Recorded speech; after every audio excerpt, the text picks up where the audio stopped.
إن الحمد لله نحمده ونستعينه ونستغفره ونستهديه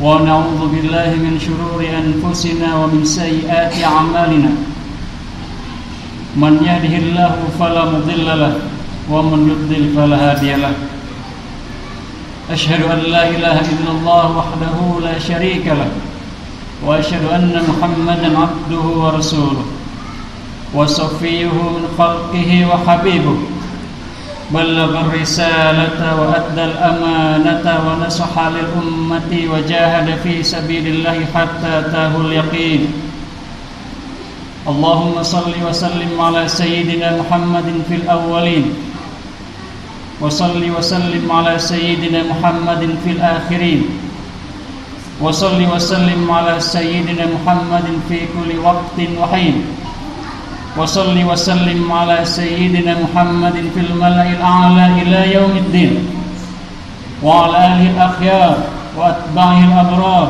وأزواجه الأطهار وبعد فإن أصدق الحديث كتاب الله وخير الهدي هدي محمد صلى الله عليه وسلم وشر الأمور محدثاتها وكل محدثة بدعة وكل بدعة ضلالة وكل ضلالة في النار يا أيها الذين آمنوا اتقوا الله حق تقاته ولا تموتن إلا وأنتم مسلمون يا أيها الناس اتقوا ربكم الذي خلقكم من نفس واحدة وخلق منها زوجها وبث منهما رجالا كثيرا ونساء واتقوا الله الذي تساءلون به والأرحام إن الله كان عليكم رقيبا يا أيها الذين آمنوا اتقوا الله وقولوا قولا سديدا يصلح لكم أعمالكم ويغفر لكم ذنوبكم ومن يطع الله ورسوله فقد فاز فوزا عظيما Ikhwatal hudur, hadirin sekalian, di kehidupan dunia ini kita merasakan berbagai macam pengalaman. Terkadang kita merasakan kebahagiaan, terkadang kita merasakan kesedihan, terkadang kita merasakan pertemuan, dan terkadang kita merasakan perpisahan. Terkadang kita merasakan sakit, dan terkadang kita merasa sehat. Hadirin sekalian, orang-orang saleh terdahulu menyatakan bahwa manusia di dunia ini akan mengalami 8 hal, antara lain kebahagiaan, kemudian kesedihan, kemudian pertemuan, kemudian perpisahan, kemudian kesedihan, kemudian sakit, dan yang terakhir adalah sehat.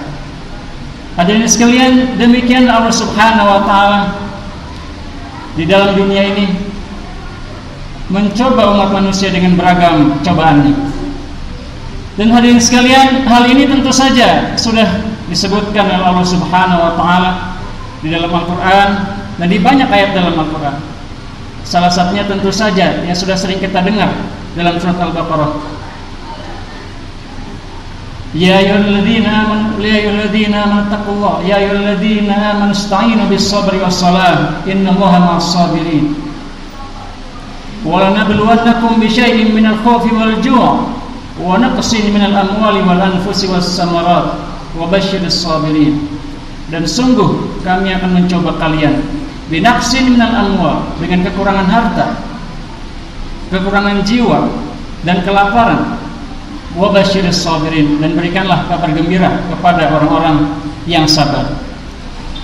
Hadirin sekalian, Rasulullah sallallahu alaihi wasallam meriwayatkan dalam sebuah hadis riwayat Muslim bahwa Allah Subhanahu wa taala sebelum menciptakan alam semesta, Allah Subhanahu wa taala menciptakan satu makhluk yang merupakan makhluk pertama di alam semesta.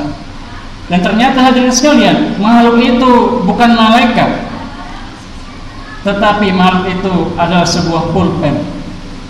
Qala Nabi sallallahu alaihi wasallam, awwalu ma khalaqallahu ta'ala al-qalam, summa qala lahu uktub, wa qala al-qalam madza aktub? Qala uktub maqadir kulli syai' ila yaumil qiyamah. Kemudian Allah berkata kepada pulpen ini, tulislah. Pulpen itu bertanya kepada Allah, apa yang aku tulis? Kemudian Allah Subhanahu wa taala berfirman, tulislah takdir sampai hari kiamat. Demikianlah hadirin sekalian, semua takdir sebenarnya sudah dituliskan oleh Allah Subhanahu wa taala sebelum terciptanya langit dan bumi. Bahkan di hadis yang lain, Rasulullah sallallahu alaihi wasallam beliau bersabda bahwa Allah Subhanahu wa taala telah menuliskan, mencatatkan semua takdir segala sesuatu 50 alfasana qabla khalqi as-samawati wal ardh, 50.000 tahun sebelum terciptanya langit dan bumi. Karena itu dalam Al-Quran Allah Subhanahu wa taala berfirman, wa indahu mafatihul ghaibi la ya'lamuha illa hu wa ya'lamu fis samawati wal ardh wa ma tasqutu min warqatin illa ya'lamuha wa la habatin fi dhulumatil ardi wa la ratbin wa la yabisin illa fi kitabin mubin. Dan Allah Subhanahu wa taala dalam genggamannya ada kunci-kunci alam gaib. Allah mengetahui segala sesuatu di langit dan di bumi, di darat dan di laut. Dan tidaklah satu buah daun yang jatuh, meskipun itu di dalam kegelapan malam, tidak ada yang melihat, tidak ada yang menyadari. Meskipun itu hanya satu butir biji yang jatuh dari pohonnya, Allah Subhanahu wa taala mengetahuinya, apakah biji ini masih kering ataukah masih basah. Hadirin sekalian, demikian betapa rincinya Allah Subhanahu wa taala mempersiapkan segala sesuatu.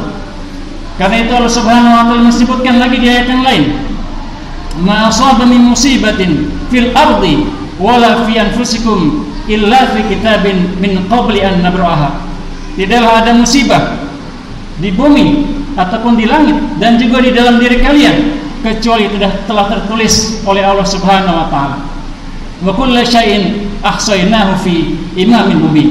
Dan segala sesuatu telah kami catat di dalam buku yang jelas. Dan di situ ada kata ihsa yang merupakan makna dari statistik. Artinya Allah Subhanahu wa taala mencatat segala sesuatu dengan rinci. Hadirin sekalian, tetapi semua itu, semua cobaan, semua ujian yang Allah berikan kepada manusia tentu saja tidak ada artinya dibandingkan apa yang Allah siapkan untuk hamba-hambanya yang bertakwa. Hadirin sekalian, pada suatu riwayat Rasulullah Shallallahu Alaihi Wasallam berjalan bersama salah satu pembantunya bersama Abu Muhaihibah. Abu Muhaihibah ini diajak oleh Rasulullah untuk melihat makam para syuhada yang wafat di kala perang. Dan Rasulullah mengingat bagaimana perjuangan mereka. Sebagian dari mereka merupakan sahabat yang sangat dekat dengan Nabi Muhammad. Namun beliau pun menyadari bahwa Allah Subhanahu wa taala telah menyiapkan kehidupan yang lebih baik di akhirat. Hadirin sekalian, pada saat itu Rasulullah berfirman, Rasulullah bersabda, menyatakan sebuah hadis yang diriwayatkan oleh Abu Muhaihibah. Beliau berkata, "Inna rajulan min ibadillah." Sesungguhnya seorang manusia di antara hamba-hamba Allah, dan yang dia maksud saat itu adalah beliau sendiri, Nabi Muhammad SAW. Khayyarahullah, diminta untuk memilih oleh Allah Subhanahu wa taala bainal khuludi fid dunya, antara hidup abadi di dunia, atau al-aish fil akhir, atau hidup di akhirat, dan dia memilih hari akhirat. Hadirin sekalian, Nabi Muhammad SAW benar-benar menyadari, memahami bahwa kehidupan dunia ini tidak ada artinya apa-apa dibandingkan kehidupan akhirat. Kemudian dilanjutkan dalam hadis yang lain, Rasulullah SAW beliau bersabda, "Ji'a bi an'am ahli dunya." Didatangkan seorang yang paling nikmat kehidupannya di dunia. An'am ahli dunya. Tidak ada kenikmatan apapun kecuali dia rasakan. Dia merasakan kenikmatan dalam tubuhnya. Mungkin wajahnya begitu tampan. Dia merasakan kenikmatan dalam makanannya. Kehidupannya, makanannya selalu enak. Dia merasakan kenikmatan dalam tempat tinggalnya. Kasurnya paling enak, rumahnya paling enak. Dia merasakan kenikmatan dalam kendaraannya. Kendaraannya paling enak. Dia merasakan kenikmatan dalam popularitas, pengikutnya banyak, pasukannya banyak, dan lain sebagainya. Wasumuhu misahum satan wahidatan finnar. Kemudian dicelupkan manusia ini satu celupan ke dalam neraka. Kemudian ditanyakan, hal zukta ni'matan qat? Apakah Anda pernah merasakan kenikmatan? Kemudian orang ini menjawab, wallahi ya Rabbi bi'izzatika wa jalalik, demi Allah wahai Tuhan, ma zuktu ni'matan qat, aku tidak pernah merasakan kenikmatan apapun. Demikian hadirin sekalian, satu celupan di neraka membuat dia lupa akan semua nikmat yang pernah dia rasakan di dunia. Meskipun itu adalah puncak-puncak kenikmatan, baik bentuk fisik maupun non fisik yang pernah dia rasakan di dunia, semua itu langsung sirna, langsung dia lupakan setelah dia merasakan satu celupan di neraka. Ketika dia mulai dipukuli oleh malaikat, dicelupkan ke dalam api neraka, disiksa, ditarik dengan mungkin kerangkeng dan lain sebagainya. Saat itu dia tidak lagi mengingat kenikmatan makanan dia di dunia, tidak mengingat lagi kenikmatan pakaian dia, kendaraan dia, tempat tinggal dia dan lain sebagainya. Wajia di atas ahli dunia, kata Nabi Muhammad. Kemudian didatangkan manusia paling menderita di dunia. Tidak ada satu penderitaan pun kecuali dia lalui. Makanannya paling tidak enak, tempat tinggalnya mungkin paling tidak enak, beragam macam penyakit dia rasakan. Mungkin tempat tinggalnya juga mungkin barangkali dia tidak punya, hidup apa adanya dan lain sebagainya. Bahkan mungkin dia merasakan perampokan, kecurian, pukulan dan lain sebagainya, kezaliman dan lain sebagainya. Dan kemudian humsa ghamsatan wahidatan fil jannah, dicelupkan satu celupan ke dalam surga. Kemudian ditanyakan, hal zukta bu'san qat, apakah engkau pernah merasakan kesengsaraan? Kemudian dia menjawab, wallahi ya Rabbi bi'izzatika wa jalalik ma zuktu bu'san qat, aku tidak pernah merasakan kesengsaraan sedikit pun. Hadirin sekalian, berbagai macam penyakit, ujian, cobaan, kesulitan, kesengsaraan yang pernah dia rasakan di dunia sirna semua hanya dengan satu celupan yang dia rasakan di dalam surga. Ketika dia minum dari air sungainya, dalam Al-Quran diriwayatkan dari madu, dari susu dan lain sebagainya. Ketika dia merasakan pertemuan dengan bidadarinya, pertemuan dengan keluarganya, ketika dia melihat langsung wajah Tuhannya, saat itulah dia merasakan lupa akan semua kesengsaraan yang pernah dia rasakan di dunia. Hadirin sekalian, itulah gambaran betapa kesulitan cobaan di dunia sesungguhnya tidak ada artinya apa-apa saat kita memasuki kehidupan akhirat. Hadirin sekalian, karena itu di dunia kita melihat berbagai macam kezaliman. Ada ibu membunuh anaknya, ada suami membunuh istrinya, ada istri membunuh suaminya, ada orang-orang yang dibunuh tanpa dosa, dipenjara tanpa kesalahan dan lain sebagainya. Dan hadirin sekalian, sesungguhnya semua itu akan dipertanggungjawabkan di hadapan Allah Subhanahu wa taala.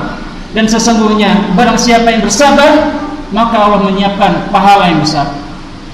Hadirin sekalian, Rasulullah sallallahu alaihi wasallam bersabda, salah satunya jika kita sekarang melihat orang yang buta, mungkin sekarang kita merasa kasihan, tapi mungkin kita belum mendengar hadis Nabi Muhammad SAW.